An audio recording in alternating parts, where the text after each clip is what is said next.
Bollywood king Khan Shahrukh Khan के बेटे आर्यन खान के बाद उनकी अहलिया गौरी खान भी कानूनी कार्रवाई के शिकंजे में आ गई हैं। गौरी खान के खिलाफ जायदाद की खरीदो फरोख्त से मुतालिक FIR दर्ज कर ली गई है।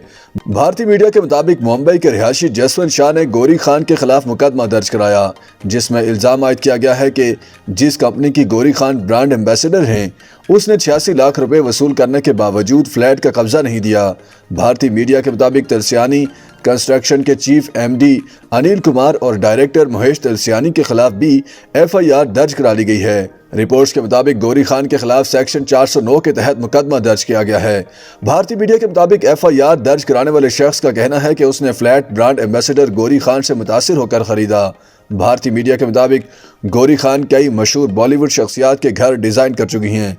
वाज़ेह है कि गौरी खान ने 1993 में शाहरुख खान की रिलीज होने वाली फिल्म बाजीगर में उनके कपड़ों की डिज़ाइनिंग भी खुद की थी, जिसको काफ़ी पसंद किया गया था। शाहरुख खान और गौरी खान ने 25 अक्टूबर 1991 में शादी की थी।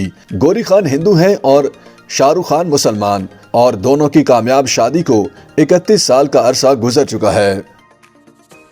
YouTube पर गूगली न्यूज देखने के लिए youtube.com की सर्च बार में गूगली न्यूज TV टाइप करें। गूगली न्यूज के पेज पर सुर्ख रंग के सब्सक्रिप्शन वाले बटन पर क्लिक करना ना भूलिए। YouTube पेज पर अपलोड होने वाली वीडियोस से बाखबर रहने के लिए बेल आइकन पर क्लिक कीजिए। आपको हर नई वीडियो के बारे में नोटिफिकेशन मौसूल हो जाएगा।